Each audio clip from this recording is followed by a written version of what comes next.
I joined this group for wind band music on Facebook because I wanted to see what else was out there, what other people were playing. And then I'm not exactly sure how it happened, but I know something came across my desk. Do you want to be the admin of this group? And I said yes.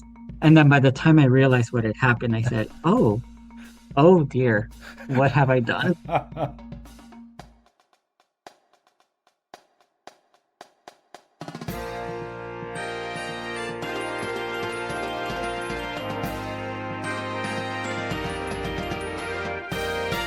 Hello, and welcome to episode 48 of the BandWagon podcast for the week of February 10th, 2025.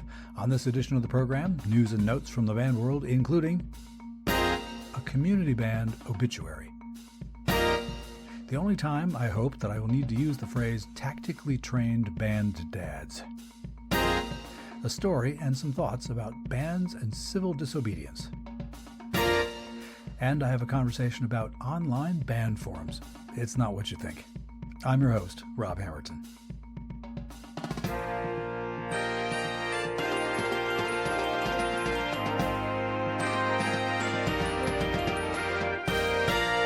Hello, dear listener. It's not that there's something in the water, but there may well be something in the air. You know how last week I was insisting that this is a band podcast and not a political or news analysis podcast. I still think this. And yet, this week, I've got at least one story that will test the credibility of that little statement. Happily, other bits of this episode will make you smile, as I actually do focus on the band world. So, let's get to it. Empty your spit valves, and away we go. Let's play the first strain.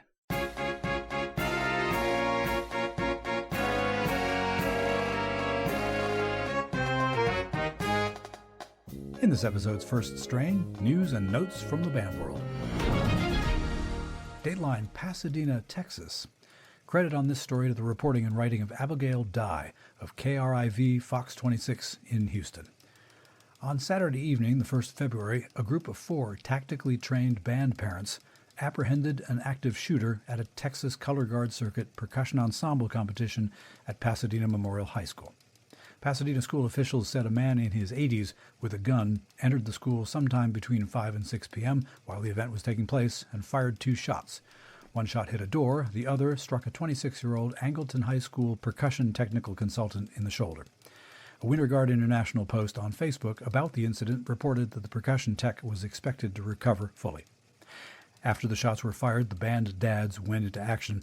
They were identified as 13-year U.S. Air Force veteran Abram Trevino, 13-year U.S. Army veteran Adam Careau, 4-year U.S. Marine veteran Efren Castillo, and 32-year Houston Police Sergeant Joe Sanchez. The 4 said that they, along with 2 other men, restrained the suspect until law enforcement arrived. Pasadena police identified the suspect as 83-year-old Dennis Brandel of Spring, Texas. Brandel told police that he was being chased by someone and that he was afraid he and his wife would be killed. He had driven from his home in Spring to the Pasadena school. A police spokesperson said that Brandel did not know the shooting victim. Brandel was held without bond after being charged with aggravated assault with a deadly weapon. Dateline, Wolfboro, New Hampshire. On Sunday, January 19th, Claudia Kramer Bissett passed away suddenly. According to her obituary, Bissett had 3 passions in life: raising her family, organizing libraries, and playing flute music. She earned a bachelor's degree in German education from the University of Connecticut. Also, she earned a master's degree in library science from Drexel University and both a bachelor's and a master's degree in musicology from the University of Lowell, which is now UMass Lowell. Over the years, Bissett worked in many different libraries throughout New England as she followed her husband's career moves. Some of these included the New England Conservatory Music Library, where she worked as a technical services librarian, the University of Rhode Island Music Library as coordinator of music resources and facilities, the MacDowell Colony Library, working as a librarian and in technical services, and St. Anselm College, where she was head of cataloging. In addition, Bissett organized a number of libraries as a volunteer, including the Hollis, New Hampshire Town Band Music Collection, the music collection of the Nashua Flute Choir and New England Flute Orchestra, the Cate Park Band Music Collection, and the Neshoba Valley Concert Band Music Collection. Yes, that Neshoba Valley Concert Band, the one I talk about from time to time. As a flutist, Bissett performed with concert bands, symphonies, flute orchestras, for musicals, and at churches throughout New England. including with the American Band from Rhode Island, the Concord Band and the Townsend Military Band, both from Massachusetts, the Nashville Flute Choir and New England Flute Orchestra, the Hollistown Band, and the Stratford Wind Symphony, all of which are from New Hampshire. In lieu of flowers, her family suggested donating to the Stratford Wind Symphony Scholarship Fund or to the Cate Park Band in her name. Links to these organizations appear in this week's show notes.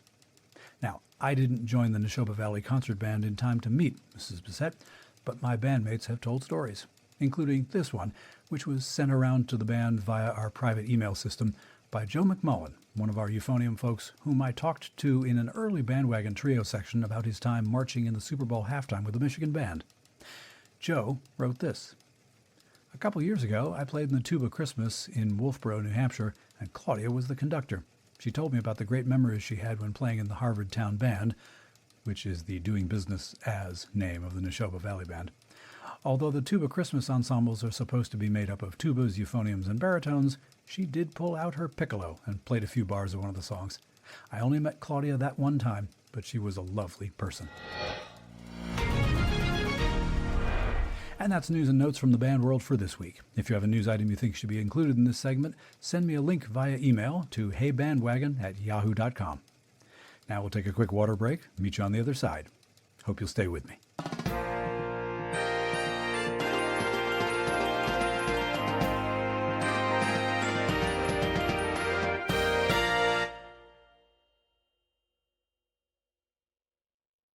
Okay, let's pick it up at the second strain.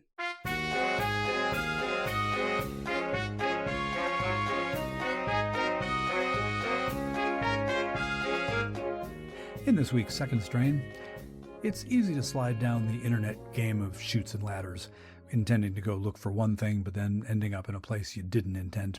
That happened to me early last week. And you know when you buy a new car and then suddenly at least half the cars you see on the road as you drive are that same make and model? I feel like now that I've been doing this band podcast for most of a year, everywhere on the internet I go, I bump into a band story. And more often than is statistically likely, I bump into something online that doesn't start out being about band, but somehow the band activity gets invoked. Curiouser and curiouser. So that's the setup for this week's second strain musing. This musing has a bit to do with the subject of proper ways for band members to conduct themselves, and a bit to do with a thorny set of questions. Should bands participate in political protests? And if they do, to what extent are they associated with a particular cause, whether they want to be or not? Or at what point do they become part of the show, whether they want to or not? And to cut right to the chase, I don't have a definitive opinion about any of that. I wonder if perhaps you do?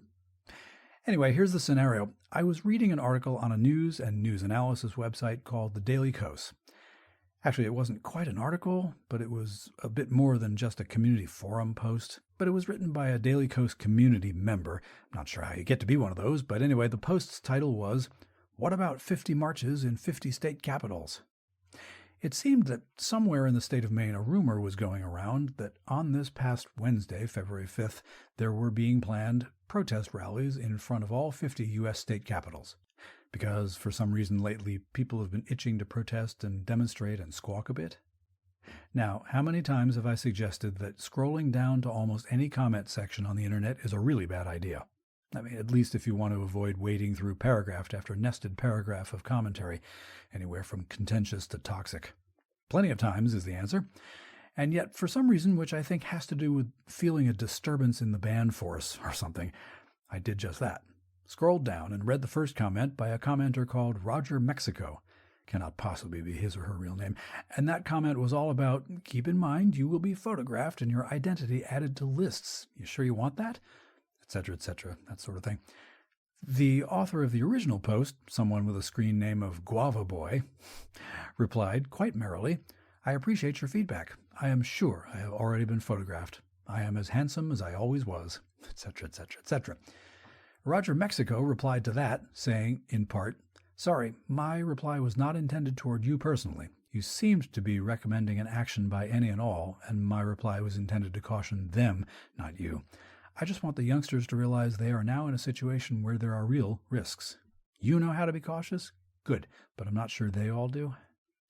I was a bit startled at the courtly nature of the exchange, very polite after the initial misunderstanding, It caused me to actually want to read on, curious to see what the next "oh no, after you" polite chipmunk comment would be. And sure enough, Guava Boy had replied to the reply to his reply, and things got very curious indeed, because the universe was clearly intending that I should keep scrolling and reading. Guava Boy wrote, "Your point is an excellent one. There are ways to behave. Threat assessment and situational awareness are very, very important. I neglected to say that I am the leader of a small brass band that often gets queries to see if we'll do this or that event. First order of business is to assess whether the organizers know what they're doing. I'll give you an example of a safe outcome. My band provided music for our rally in Portland, Maine on the anniversary of the Dobbs decision. The sponsors got a permit. The fee is used to provide uniformed police. There were 2 pro-life counter-protesters. One with signs tried to position himself directly behind where the major political speaker was delivering her talk. Having him in the picture would have ruined any video for the TV news. I pointed this out to the rally organizer, and she asked some supporters with signs to position themselves directly in front of him. There was another pro-life counter-protester further away. He was quiet. A plainclothes police officer was near him. One of my band members snuck over there and approached that guy to have a small verbal confrontation. I went over and pulled him away. I had told my small crew to never engage with counter-protesters. His lack of discipline put him and us at more risk than was acceptable. He no longer plays with us. As a band director in various places and times, I've had the opportunity to work out, sometimes on the fly, what is acceptable behavior for a band. It can depend upon the band's function, it can depend upon what kind of interaction between the band and anyone else is expected, and what is not.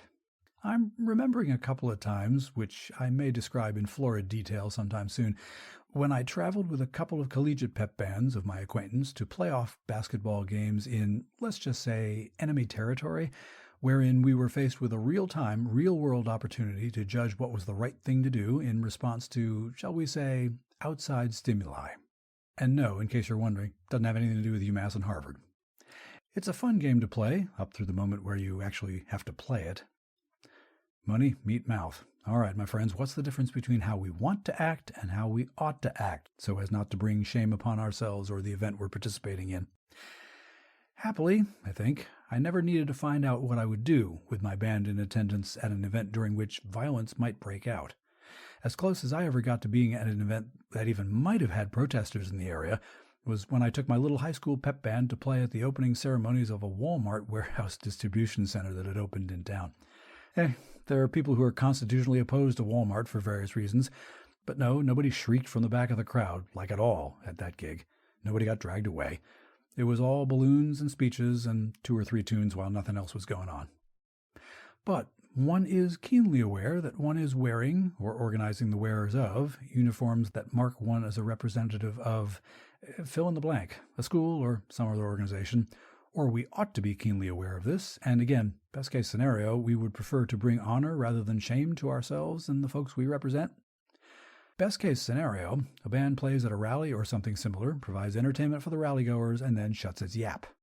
Worst case scenario, obviously I prefer not to think about that, but as a band leader, it's kind of your job to think about that, and to put your outfit in the best place, metaphorically and physically, to succeed.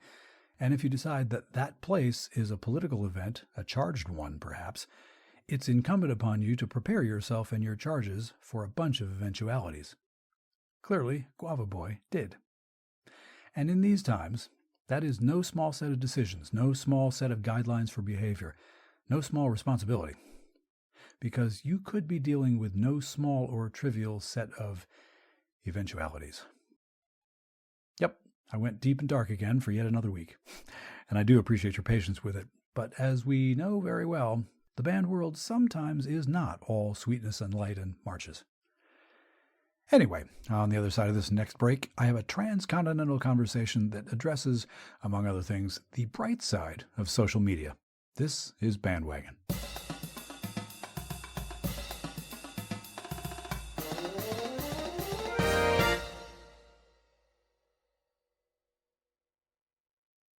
All right, let's modulate and get into the trio section.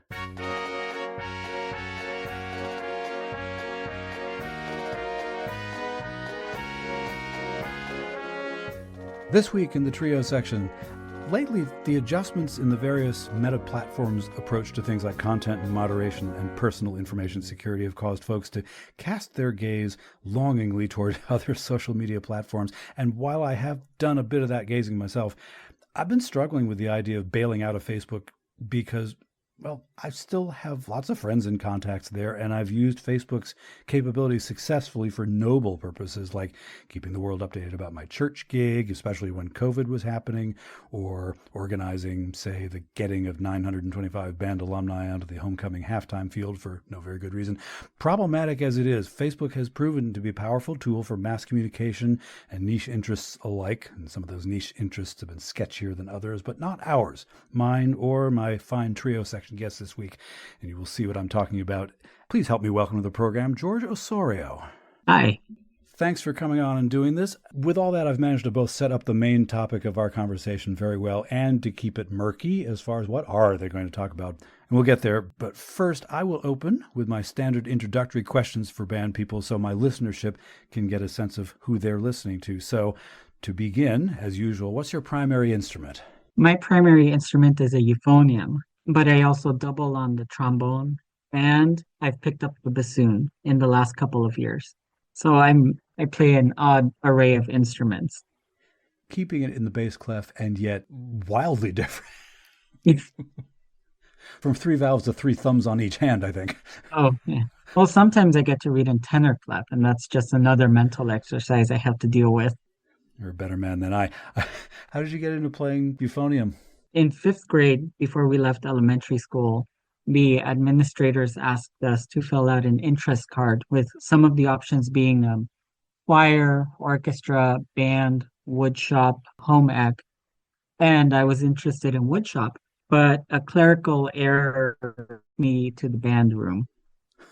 And then we had a couple of weeks of instruction of basic music, notes, and how to read notation, how to name notes. And then we got to the big day to choose our instruments. I had only heard about the clarinet, flute, and the trumpet, and the saxophone. They had stuff like the French horn, the oboe, the sousaphone, the baritone horn. And while the band was choosing instruments, I was very, very shy, so I didn't speak up for a while until one of my classmates said, "Miss Tori, George has not chosen an instrument yet." Ratted you out. So I was between the French horn and the baritone horn, and I knew nothing. So I said, I'll take the baritone horn. It had the least amount of people on the list, so I took it and I practiced. I liked it, and I've been there ever since.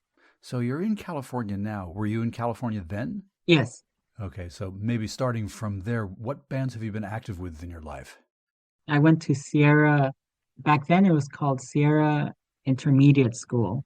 I think now it's called Sierra Middle School, but I was in their beginning band for the first year. They had a marching band, one of the very few middle schools in the area that had a marching band for middle schoolers. So I was in that. I was in the advanced band for 7th and 8th grade. Then I went to the local high school, Santa Ana High School, where I was in the marching program for all 4 years. I was in the beginning band, learning other instruments. I was in the concert band for the 9th and 10th graders. Then the wind ensemble for my junior or senior year, the jazz band, multiple pep bands, anything that they needed that I could play, I was there. And then after that, I did my undergraduate studies at California State University, Dominguez Hills in Carson. And there I was in the wind ensemble, jazz band, the symphony orchestra, the chamber singers, and any other random groups that were needed for recitals. At the same time, I was playing with the Southland Symphony Orchestra, which started out here in Ontario. So they're the orchestra branch of what I do. So I was one of their inaugural members. And while I played trombone there, I was also their assistant conductor because I was studying conducting at the time. And then in Carson, Torrance, Redondo Beach area, I played with the Peninsula Symphonic Winds. And then from there, it's kind of gone all over the place. I've played and conducted with the Irvine Young Concert Artists based in Irvine. I've coached and worked with briefly the Santana High School bands during my music education journey. And then from there, I ended up in the Pomona Concert Band as a bassoonist, the Ontario Chaffee Community Show Band, also in Ontario, the South Bay Wind Ensemble based in Torrance, and then I conduct the Southland Wind Ensemble. And with all of that as backdrop, and that's a lot of backdrop, the question I usually ask next is, what's your current band-related role? In one sense, you've answered that, but there's another band-related reason why our paths crossed. Or to be more accurate, I've moved my path in front of yours, I suppose. I reached out. I've done a little foreshadowing of it already, but in a spoiler-free way. So would you like to go full spoilers? So a couple of years ago, I joined this group for wind band music on Facebook because I wanted to see what else was out there, what other people were playing, because you can only get so much where you're at. And sometimes I want to see what they're doing. What are they programming? Is that gonna work here in my community? It may not, but it's experimenting, just like anything that band literature does. Give it a try. If it works, it works. If it doesn't, that's fine. And then I think after a couple of years, the admins didn't want to continue running the platform anymore. And so I'm not exactly sure how it happened, but I know something came across my desk or my profile. Do you want to be the admin of this group? And I said yes. And then by the time I realized what had happened, I said, oh dear, what have I done? It's been a lot of it has been good. I tend to be more behind the scenes, uh, just monitoring people who are posting and occasionally posting questions or having conversations with people on the side. We have, let me pull it up because there's a couple of different channels that are happening at the same time. And it's for this Facebook page called Wind Band Repertoire. There's a chat called Arranging for Wind Band, where there are discussions about how do you arrange for wind band? Do you keep the same key? Do you change from the original source? What do you do with certain instruments? Do you include them? Do you not? There's another one called New Composers on the Rise, which people are slowly but surely filtering in and bringing in works that we may not be familiar with and giving other composers a push and exposing them to our side. And there's another one, it's a general chat where we talk about random topics that have to do with band. I think the latest one dealt with transcriptions from Italian music and dealing with Sibelius, Finale, and other music writing software. There's one called Band versus Orchestra, The Great Debate. And that one's, it's not heated, but people have very strong opinions, as do I. And to preface that, my training in conducting is orchestral literature. I was going to say, you've set foot on both sides of that line, so you're not heaving bricks across that line. No, no, no. My training was orchestral, and I conducted an orchestra for a while. And then I didn't get bored, but it's kind of like eating the same food after a while. Your taste buds get dull and you want something else.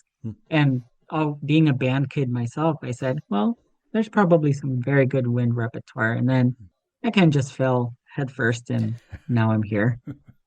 And then the last chat is a little bit more of the same, but it's called Underrated Gems. So maybe music that's already been published, but maybe we're not familiar with. That's older music.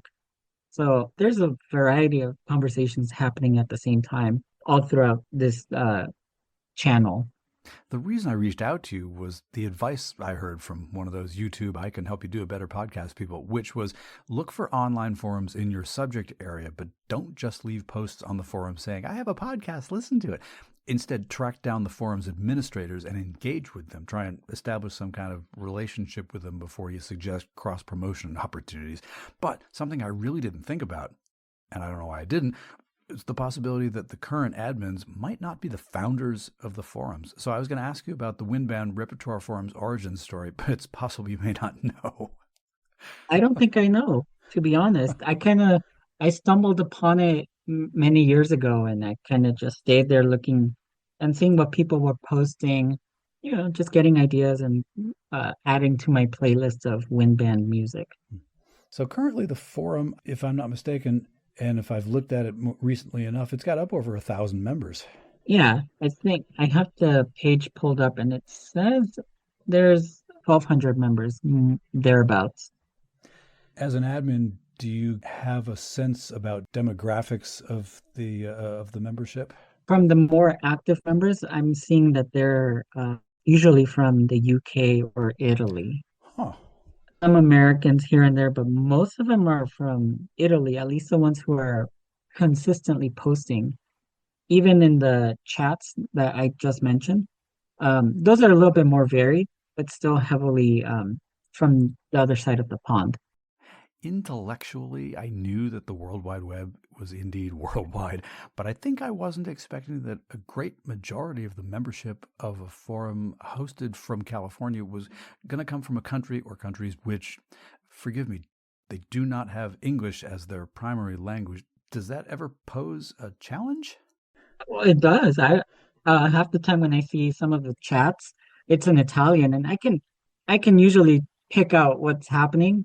My other language is Spanish, so it's sort of similar, and I can pick out, what they might be asking for, and I'll try to respond as best as I can, if I can. Come on, romance languages. Yeah, Now, how long have you been admin now? that's a good question. I know it's been at least a year. I really haven't kept track, but I know it's been a couple of years. Well, you were kind of ambushed too. Yeah, well, it pretty much. I don't mind it. I just don't remember when I took over. So would that be long enough for you to have had any interactions with people we might call leading lights of the wind band activity or brushes with fame? Not yet. I know I have a couple of composer friends from the Midwest that I occasionally encounter in either the chats or the posts here, but no one of a, how do I put this? No one that the whole band world would know. No household names, yeah. Not yet, but maybe one day. Conceivably, with the new composers portion of that, who knows? We could, I say we like I'm conspiratorial here with you, but who knows? The forum conceivably could be the jumping off point for somebody. Who I can could. tell? I know I've performed some of the works from those composers, and I've premiered a couple of their works with my group. It just takes someone to ask or me going up to them, I heard you have this piece. Can I try it? Mm-hmm. And then you get a premiere. And you have a group by which you can present those premieres. Let me circle back to that Southland Wind Ensemble that you mentioned before and how you got involved with that. I meant to do that.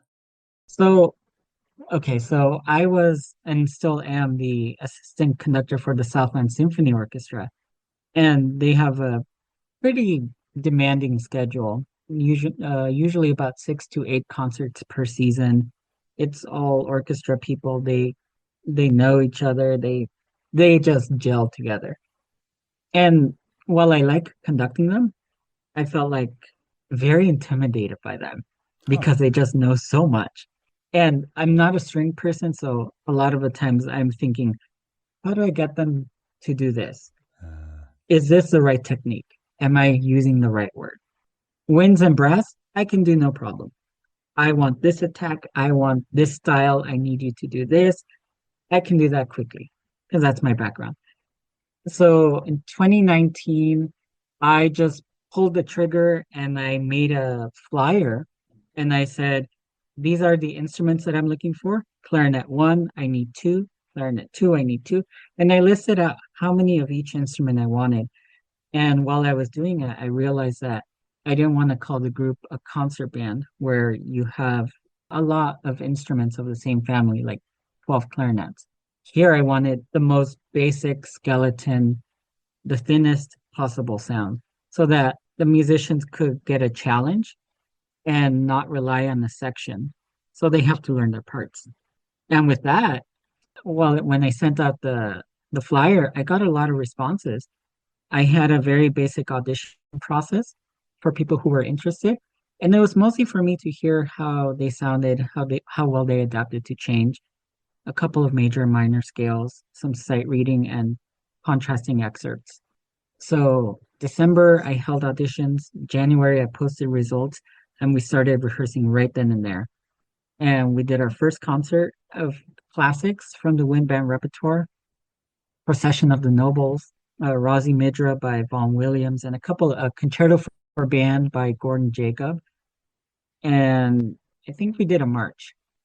People liked it. We had a good reception. So the next concert I had scheduled at that time, the first one was in February. The next one was scheduled for April. But I called a couple of the musicians and said, "Do you guys want to tackle the Stravinsky octet as like a special project?" And they said yes. We had prepared it, and then COVID happened the weekend of our performance. So we as a group decided to hold the performance but stream it live, and everyone was very separated. Mm. So we did the performance, and then COVID shut us down for a couple of years.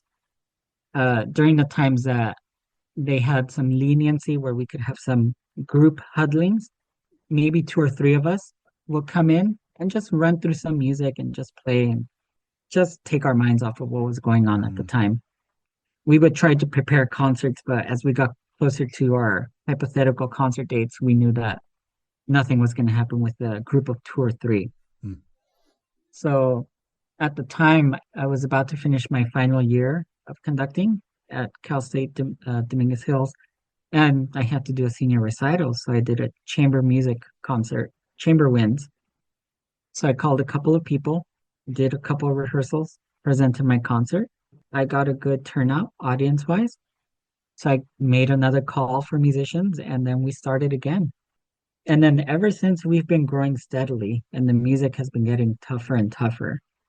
So they're getting better, and there's room for development, improvement, tackling tougher music in shorter rehearsal space. So right now, we are going to do a concert called Can I Borrow That?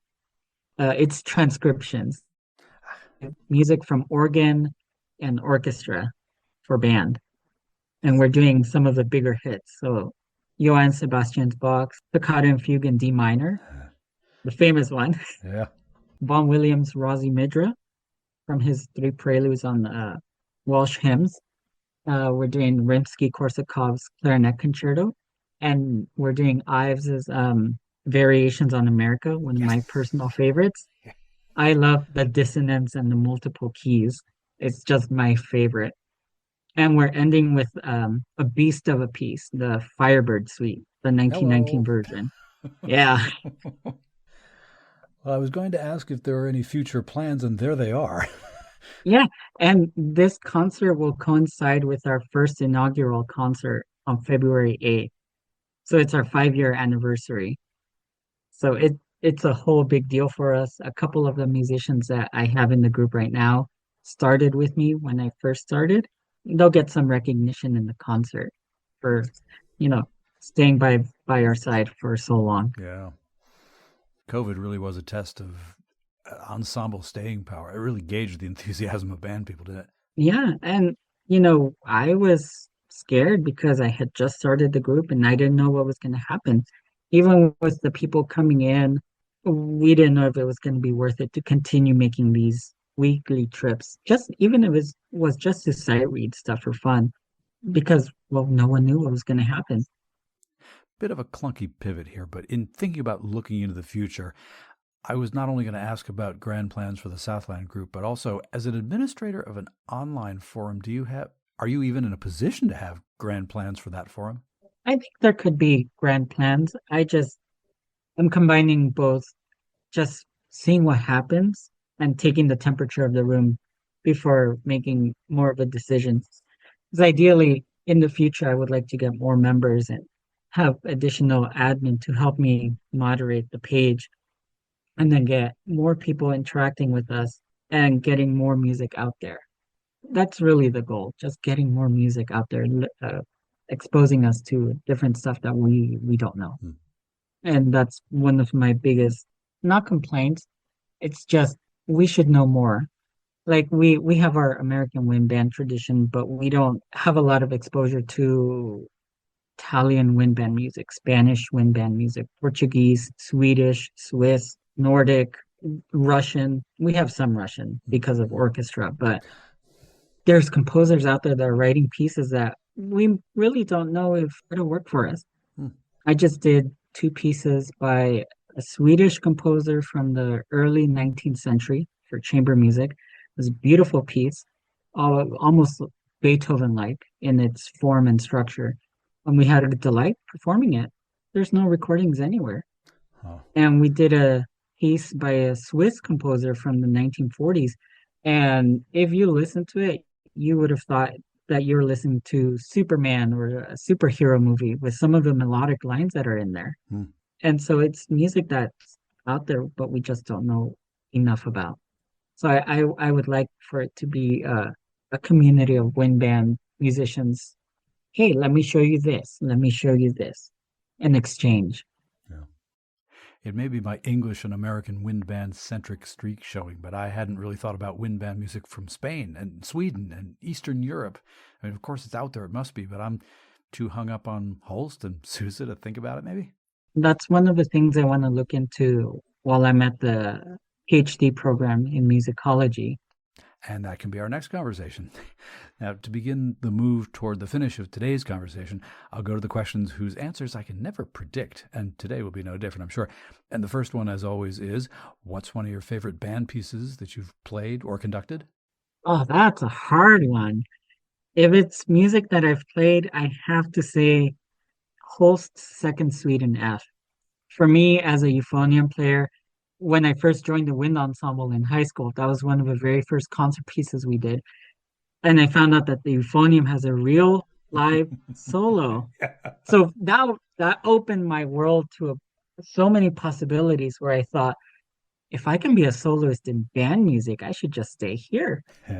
And then, of course, as time has progressed, I found more and more that there's a lot of wind band literature that has prominent euphonium solos, like Maslanka's Fourth Symphony near the end section. If I get an opportunity to play any of those, I'm happy. But piece that I've conducted, I don't know if I have a single piece. I've conducted the second suite, and I've conducted it a couple of times. I've done the classics, the folk song suite, the first suite. I have to say, I think one of the ones that I've had a deep experience with has been Give Us This Day by Maslanka. It was interesting to rehearse because it was a different style than some of the other wind literature that we were doing. But I said, okay, we'll give it a try. And by the end, I had goosebumps. Yeah. It was just a beautiful piece. And on that same concert, we did When Jesus Wept from the New England Triptych. Mm.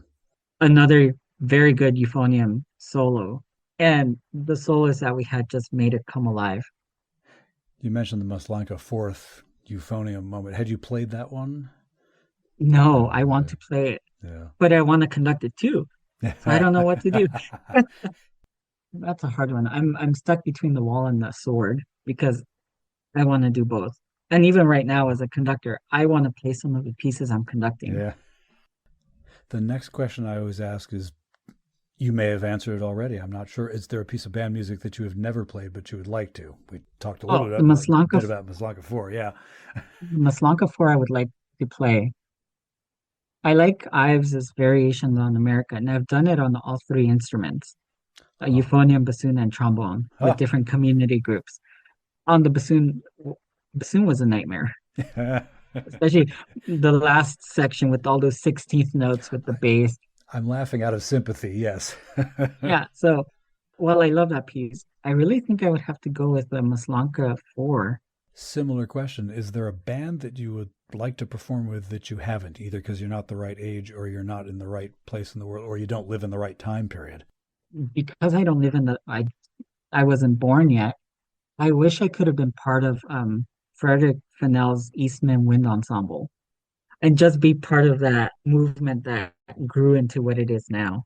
I think that would have been an awesome experience just to be at the front line of what's happening in the band world. There have been people who said, I wouldn't mind playing with Sousa's band way back then. I was about to say that too. Yeah, for similar reasons, yeah. It's just the powerhouse for euphonium music. Very difficult, but enjoyable. With all this euphonium talk, I'm thinking about my humble beginnings and lack of high note chops on the trumpet, and how if someone had stuck a baritone in my hands in the 5th grade, my life might have been very different.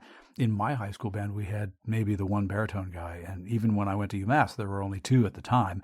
It was only when I got out in the big world that I saw that, oh, you can have more than 2 baritones or euphoniums at a time. Middle school, I think I was one of the only euphonium baritone player. High school, we had a section of about 6, with 4 of them being seniors, so they were about to go. So there were 2 of us. One of them was just someone who didn't want to be there. Mm.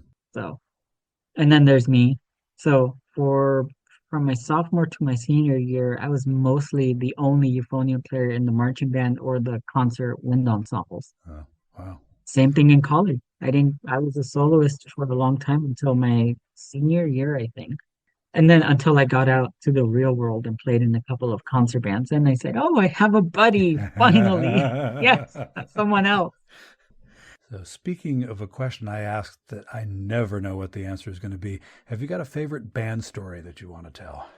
I've had mishaps when I performed outdoors. So this was I think it was my sophomore year, either the end of my freshman year or the beginning of my sophomore year at Cal State Dominguez Hills. And the wind ensemble was hired to go play for, I think it was Veterans Day, out at one of the parks nearby. So we went, they set us up in 2 areas, one for the beginning of the ceremony and the celebration. We played fine. That was nice. Then we moved on to this other area right outside of this, what I think was a recreation center. And they had us outside. Some of us were in like a muddy grass area, so it wasn't very stable. And some of the woodwinds were on like the sidewalk, so they were fine. I was playing and I noticed a shift in my chair, and these were the basic folding chairs that they had for us, not real music chairs that would have been nice to use. So I felt the shift and I said, hmm, I wonder what that was. And then all of a sudden, I just hear a snap and I fall backwards. Oh. And I was thinking, never in my performing life have I ever had this happen to me. So I'm laughing because why not? It's funny. I fell backward. Luckily, there was no harm to either myself or the instrument. So for me, it's just funny. You see that happen to people, but you never think, oh, it's going to happen to me one day. I've paid my dues. I I got up and everyone was still playing the piece. The band director was chuckling to himself. And I said, well, do I just stand here and play? Or do I crouch a little bit and try to fit in with everyone else? I think I crouched. I crouched by my stand and I just played as best as I could until someone got me a new chair. That's not easy. No, but I had a good sense of humor about it. I didn't take it too seriously. Things happen. It's how you deal with whatever happens. Well, I do so appreciate you taking time from your schedule, which is busy, to come on and talk with me about the Wind Band Repertoire Forum and other things. And it was so interesting. We will, of course, put a link to that forum in our show notes, as I have promised. But are there any other places online where people can follow what you're doing and see what band things you're up to? For my wind ensemble, I have both an Instagram page and a Facebook page. I think it's at Southland Wind Ensemble, all one word. And then for my own personal stuff, I have an Instagram page, and I think it is GDR.18, like George OSORIO, and the Facebook page with the same name. So everybody, you have your assignment. Go visit, particularly the forum. Again, let's bump some numbers so that the grand plans can come to fruition, whatever they are, whenever they are. Yes. Conductor, forum admin, bassoonist, euphoniumist, euphonium guy. George OSORIO, thanks so much for offering a window into your part of the band world. Well, thank you so much for reaching out and for having me on the podcast. I want to take a moment of postscript here, not only to thank George for his willingness to take what was a cold call from me, wondering how much he'd love to come on to the podcast, and he was very, very kind to do that. And not only to note that, yeah, I know, the word for a euphonium performer is euphonist. Euphoniumist, Rob, are you kidding?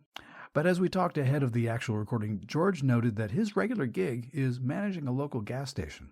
All that other stuff he's doing, including the musicology PhD, that's in whatever time is left over. Band people aren't just band people. They're everything else. Anyway, after this quick break, I'll keep talking about that for a sec.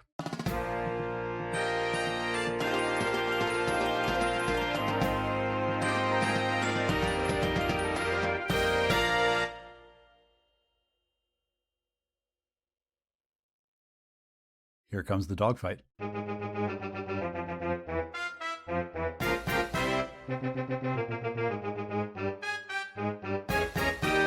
This week's dogfight is, as I just mentioned, a nod to the fact that, as with my list of past trio section guests, not every band person is strictly a band person.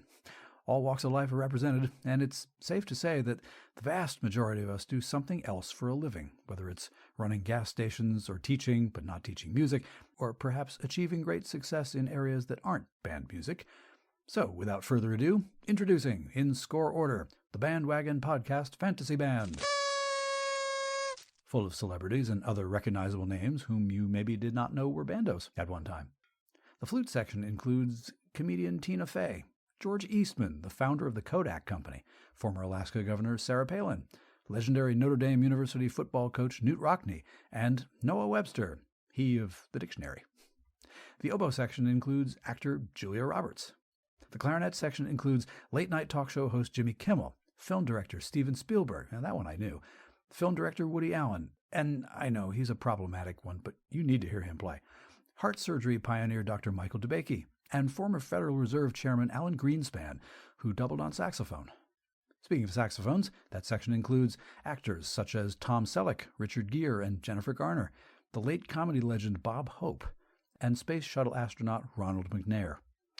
The trumpet section includes comedian Drew Carey, Aerosmith's lead singer Steven Tyler, country singer Shania Twain, the late comic actor Jackie Gleason, England's King Charles, and actor Samuel L. Jackson, who doubled on French horn. That horn section also includes former Secretary of Housing and Urban Development Henry Cisneros and Star Wars actor Ewan McGregor. The trombone section includes Star Trek actor Jonathan Frakes, and yes, Next Generation nerds, Commander Riker is really playing in all those scenes. Also, the late Florida State football coach Bobby Bowden, and Fred Rogers of Mr. Rogers' Neighborhood fame, the trombonist, along with everything else. The euphonium section includes George OSORIO and first guy on the moon, Neil Armstrong. The tuba section includes actors Dan Aykroyd and the late Andy Griffith, and I think this one's a hoot, the late singer Aretha Franklin. And the drum line includes comedian Dana Carvey, NFL Hall of Fame running back Walter Payton, actor Rosie O'Donnell, chef Emeril Lagasse, and legendary late-night talk show host Johnny Carson. And you owe it to yourself to find a video of him playing drum set. He was serious. Now, there are a handful of other famous former bandos whose stories I found particularly interesting. The singer Lizzo, whose real name is Melissa Vivian Jefferson, played flute, piccolo, and French horn in her high school band in Houston, Texas. We've seen her play that crystal flute, but the rest of it? Former President Bill Clinton played saxophone, and if you're of a certain age, you know that all too well. But did you know he was drum major of the Hot Springs, Arkansas high school band? Hey, leadership potential maybe. The NBA star Vince Carter played euphonium and was drum major of the Mainland High School band in Daytona Beach, Florida. And finally, and dear listener, hands down, this is my favorite one of all of these, even Aretha Franklin, the singer and philanthropist and national treasure Dolly Parton played drums and was a majorette in the Sevier County High School Band in Sevierville, Tennessee. I hope I'm pronouncing that right. Local bando makes good. Okay, one last pause. We'll catch our breath and then wrap things up for this week. Thanks for continuing to listen. To wrap up this week, let's take the CODA.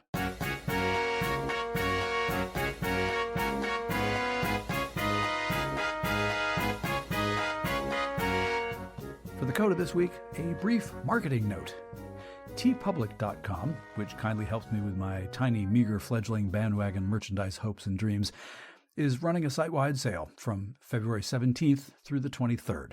Discounts are running anywhere from 25 to 35% off. So if you were saving up your pennies for a Hey Band t-shirt, or a magnet that says Greenfield White Lines, or a polo shirt that says Here Comes the Dogfight, and yeah, all of those things exist, well, now you can have those and keep some of the pennies that you saved up. If you're interested.